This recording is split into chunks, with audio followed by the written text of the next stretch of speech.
जय हिंद दोस्तों, कैसे हो आप सभी। मैं प्रीति सिंह एक बार फिर से स्वागत करती हूँ आप सभी का अपने चैनल ईपीएस बाय प्रीति सिंह पर।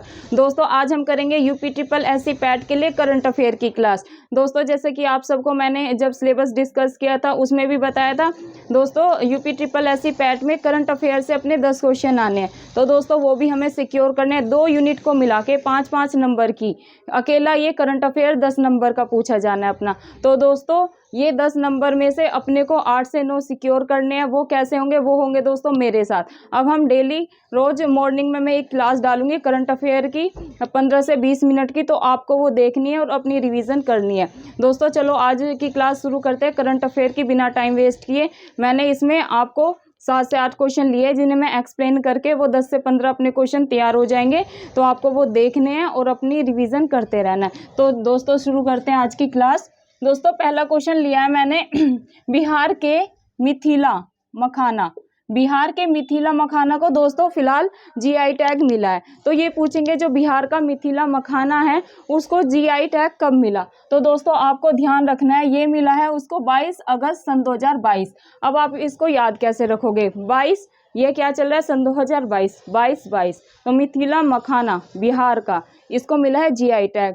कब मिला है, डेट पूछ सकते हैं आपको, तो ध्यान रखना है 22 अगस्त सन 2022, मतलब 22 और अगस्त याद रखना है दोस्तों। ये डेटिंग ऐसे याद होती है दोस्तों, इतनी सारी डेटिंग होती है माइंड से स्लिप हो जाती है। तो आपको याद रखना है 22 अगस्त सन 2022 किसको मिला, मिथिला मखाना को। ऐसे भी दे सकते हैं दोस्तों क्वेश्चन, जैसे बिहार में किसको, 3-4 दे देंगे वहाँ की जो फेमस चीजें हैं, तो पूछेंगे इनमें से किसको जीआई टैग मिला है। तो आपको याद रखना है मिथिला मखाना को जीआई टैग मिला है। और कब मिला है दोस्तों, 22 अगस्त सन 2022 को। तो दोस्तों ये हो गया हमारा क्वेश्चन एक तैयार। दोस्तों सेकंड क्वेश्चन मैंने लिया है, अभी नीति आयोग द्वारा सर्वश्रेष्ठ आकांक्षी जिला घोषित हुआ है। अभी फिलहाल ही में नीति आयोग द्वारा सर्वश्रेष्ठ आकांक्षी जिला घोषित हुआ है। तो वो जिला कौन सा है, तो दोस्तों वो है हरिद्वार जिला को नीति आयोग द्वारा सर्वश्रेष्ठ आकांक्षी जिला घोषित किया गया है। तो 3-4 ऑप्शन देंगे हरिद्वार, मतलब जो फेमस है। तो आपको ध्यान रखना है कि हरिद्वार को ही सर्वश्रेष्ठ जिला आकांक्षी जो जिला होता है वो अभी फिलहाल ही में घोषित किया है। किसने किया है, नीति आयोग ने किया है। तो दोस्तों आपको ये चीज ध्यान रखनी है। नीति आयोग पहले क्या था दोस्तों, योजना आयोग। नीति आयोग ये कब बना, 1 जनवरी सन 2015 को मोदी जी का जब पीएम का टाइम पीरियड था तो योजना आयोग को नीति आयोग में कन्वर्ट कर दिया गया था। इसमें पूछ लेते हैं नीति आयोग कब बना। तो आपको याद रखना 1 जनवरी सन 2015 को नीति आयोग बना है। पहले क्या था, योजना आयोग। तो दोस्तों ये 3-4 क्वेश्चन अपने कवर हो गए हैं। इसी का मैंने थर्ड क्वेश्चन लिया है प्रवासी भारतीय दिवस। प्रवासी भारतीय दिवस से दोस्तों पक्का क्वेश्चन बनेगा। तो मैंने क्वेश्चन लिया प्रवासी भारतीय दिवस कब। आपको याद रखना एकदम, मैंने हर वीडियो में बनाया एकदम की पॉइंट पे फोकस जाना चाहिए कि आखिरकार क्वेश्चन में पूछा क्या गया है। तो दोस्तों क्वेश्चन क्या है, प्रवासी भारतीय दिवस कब मनाया जाता है। तो दोस्तों आपको याद रखना है प्रवासी भारतीय दिवस 9 जनवरी को मनाया जाता है। कब मनाया जाता है दोस्तों, 9 जनवरी को मनाया जाता है। तो आपको याद रखना है 9 जनवरी। इससे दोस्तों दूसरा क्वेश्चन कैसे फ्रेम कर मतलब आ सकता है, मैंने फ्रेम किया है सन 2023 में ये जो प्रवासी भारतीय दिवस है इसका आयोजन कहाँ पर होगा। सन 2023 में जो अपना ये प्रवासी भारतीय दिवस, क्योंकि इसका आयोजन होता रहता है कभी कहीं, तो सन 2023 में इसका आयोजन होगा। तो आपको याद रखना है दोस्तों इंदौर में, मतलब कि एमपी में।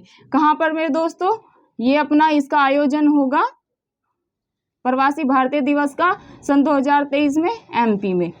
ठीक है दोस्तों, तो आपको याद रखना है सन 2023 में प्रवासी भारतीय दिवस का आयोजन हमें मतलब पहले ही अपडेट कर देते हैं ना करंट अफेयर में कि सन 2023 में वहाँ होगा, 24 में वहाँ होगा। तो आपको 23 का याद रखना है, एग्जाम में पूछा जा सकता है। तो याद रखना है इंदौर, मतलब कि एमपी में हुआ है, होने वाला है, एमपी में होने वाला है।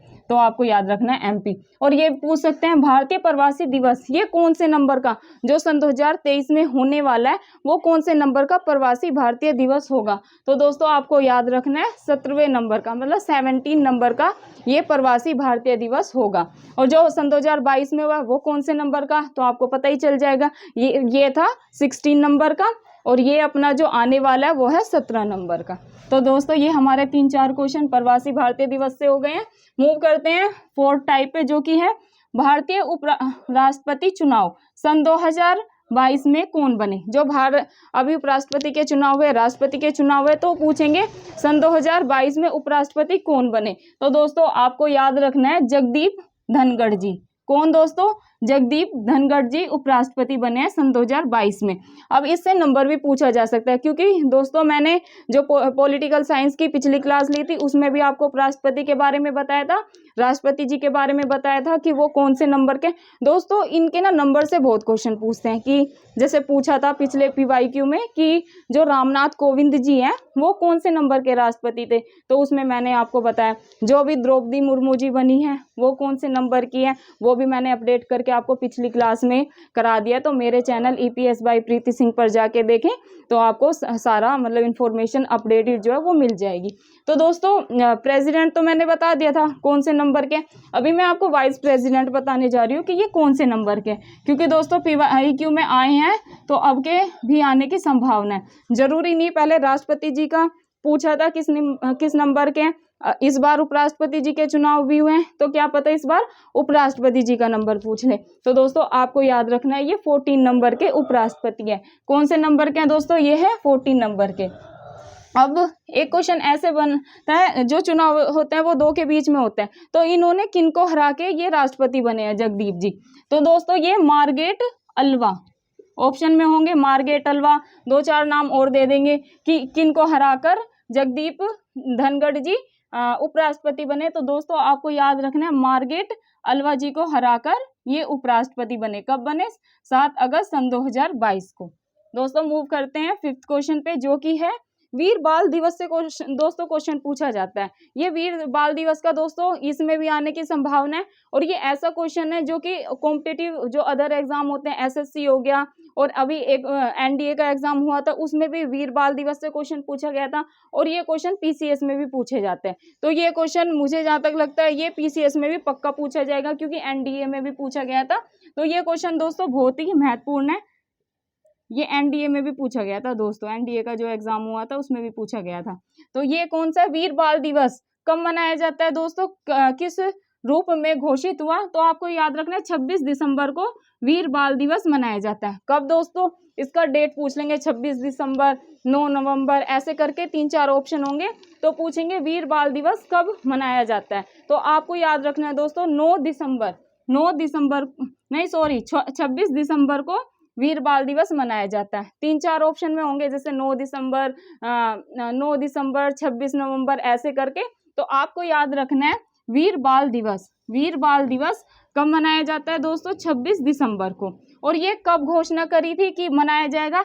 ये 9 जनवरी सन 2022 को घोषणा की थी। PM मोदी जी ने ये घोषणा की थी कि हर साल 26 दिसंबर को वीर बाल दिवस मनाया जाएगा। तो घोषणा कब की थी मोदी जी ने? 9 जनवरी सन 2022 को। दोस्तों ये हो गए अपने 5 क्वेश्चन। मूव करते हैं 6th क्वेश्चन पे, जो कि है वर्तमान में कितने रामसर साइट है। दोस्तों ये क्वेश्चन इन्वायरमेंट का है और ज्योग्राफी का भी है, लेकिन ये करंट से रिलेट करके पूछे जाते हैं। तो करंट को इन्वायरमेंट करंट से रिलेटेड ही आना है, तो मैंने ये लिया है रामसर साइट, क्योंकि बढ़ गए हैं काफ़ी।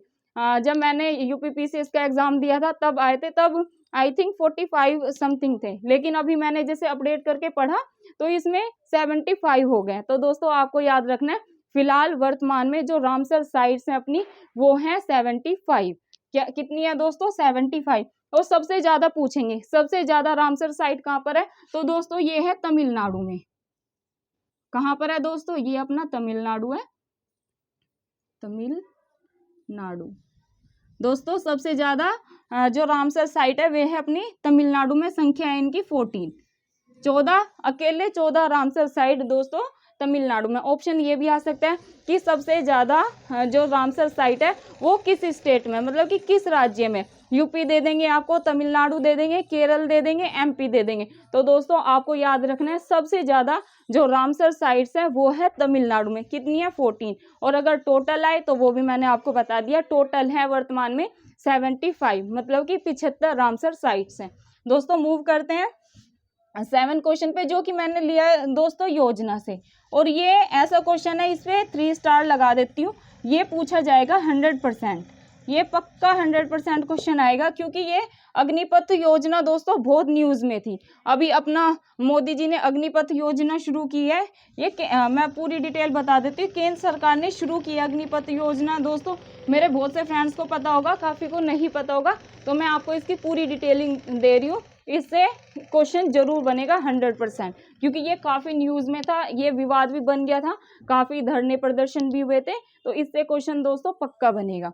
अग्निपथ योजना दोस्तों आपको सभी को पता है, केंद्र सरकार मतलब सेंट्रल गवर्नमेंट ने स्टार्ट किया। अब ये पूछेंगे कि अग्निपथ योजना कब स्टार्ट की, तो दोस्तों आपको याद रखना है 14 जून सन 2022 को अग्निपथ जो योजना है वो किसने स्टार्ट की, तो आपको याद रखना है केंद्र सरकार ने स्टार्ट की। कब स्टार्ट की, तो 14 जून सन 2022 को, 14 जून सन 2022 को स्टार्ट की दोस्तों। फिर पूछेंगे इसमें दोस्तों तीनों सेना, जो थल सेना, वायु सेना और जल सेना है, थल जल थल वायु सैनिकों की भर्ती के लिए की गई जो अग्निपथ योजना है, ये तीनों सेना जल थल वायु ये तीनों सैनिकों के लिए शुरू की गई है। अब दोस्तों जो इनके सैनिक हो गए इनको हम कहेंगे अग्निवीर। जो जल थल वायु सेना है, इनके जो सैनिक हैं उनको अग्निवीर के नाम से जाना जाएगा दोस्तों। इसकी जो इसमें विवाद का मुद्दा क्या था, जो काफी कंट्रोवर्सी हुई, कि मैं वो बताने जा रही हूँ दोस्तों। इसमें विवाद का मुद्दा था आयु को लेके, मतलब कि एज को लेके, क्योंकि जो इसकी एज है ये केंद्र सरकार ने काफी कम रखी है। इसका बहुत क्राइटेरिया लंबा है, वो मैं कभी और डिटेल में, अगर जिस दिन मैं सिर्फ योजना ही कराऊंगी तो वो आपको बता दूंगी, लेकिन अभी हम एग्जाम ओरिएंटेड पढ़ाई कर रहे हैं। तो दोस्तों इसमें जो विवाद का मुद्दा था वो एज को लेकर ही था। एज कैसे, जो इसकी एज केंद्र सरकार ने रखी है दोस्तों, वो रखी है 7.5 से लेके 21 साल तक, मतलब कि जिसकी आयु 17.5 साल है और जिसकी आयु 21 से कम है, मतलब 21 का है, वो 22 में नहीं एंटर किया, तो वो लोग ही इस फॉर्म को भर पाएंगे। अग्निवीर का जो फॉर्म है, मतलब वही आर्मी में, इन सेनाओं में, जल थल वायु में जा पाएंगे। इसके एज को लेके काफी विवाद था, तो इसकी एज याद रखना, एज दे देंगे कि आवेदन की एज क्या है 70.5 से 21, फिर दे देंगे 18 से 19, 3-4 ऑप्शन देंगे। तो आपको ध्यान रखना है दोस्तों, जो इसकी आवेदन की आयु है वो 70.5 से लेके 21 साल तक है, ठीक है दोस्तों ये। लेकिन इसमें अभी के लिए सन 2022-23 के लिए छूट दी गई है, आयु में छूट दी गई है। सन 2022 जो चल रहा है उस 23 के लिए जो आवेदन करेंगे उनके लिए छूट है। जो मेरे दोस्त 21 से लेके 23 वर्ष के लिए हैं, जो जिनकी आयु 21 से लेके 23 साल तक है, मतलब 21 से 23 के बीच में जिनकी एज है, वो इस फॉर्म को दोस्तों भर सकते हैं। लेकिन ये 22 से लेके जो 23 तक का टाइम पीरियड है इसी में है।